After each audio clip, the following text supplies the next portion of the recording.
Can you tell us a little bit about how the weakness of the transportation infrastructure creates multiple modes within Bangalore?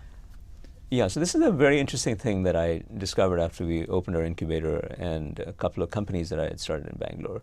Of course, we immediately began to engage in the difficult task of finding the right talent and getting people to come into the incubator or the companies. And we quickly found that a caricature of a common solution that's emerged is the transportation limitations and the time that it takes to get from point A to point B so onerous that people have chosen to work only where they live. There's a new life sciences cluster that's popping up closer to the airport, which is very far away from the city.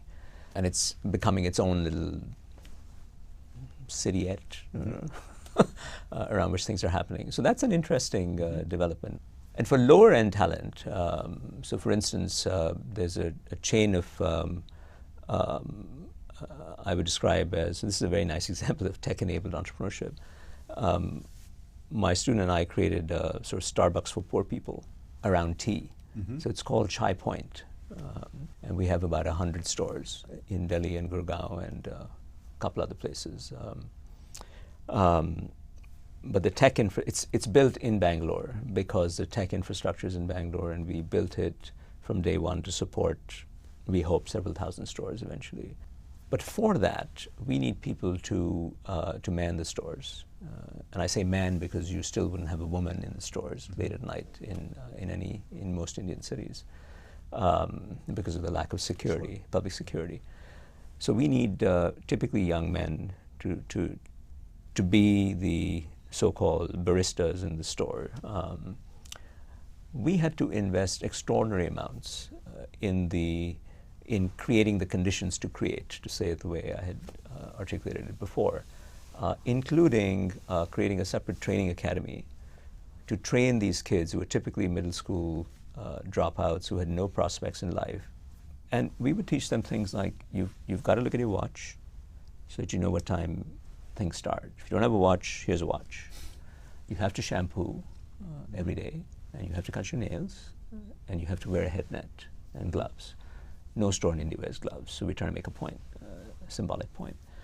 And these are plastic, yeah, just like plastic, yeah. Yeah, just like your sanitary gloves when you are handling food and things of that nature. No store in India does that, not the highest end store, but we do.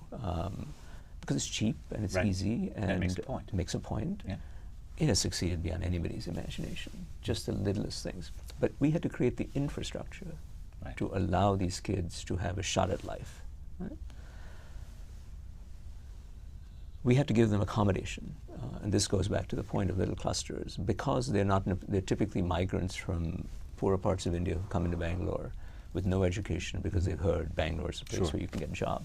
We would do things like rent a loft, and we would have, so we are mimicking at the scale of the individual entrepreneur what happens done by the state in Shenzhen to allow migrants from inner China to come to the city in the tens of thousands.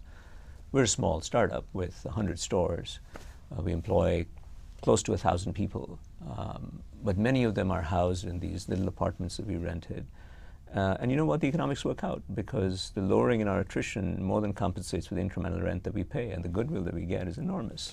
The lowering of pilferage and so-called shrinkage in the stores, if you do the math on it, it's a no-brainer. But you have to have the slightly longer view to build that infrastructure out. And that's contributed again to this sub-cities within the big city type of pocket.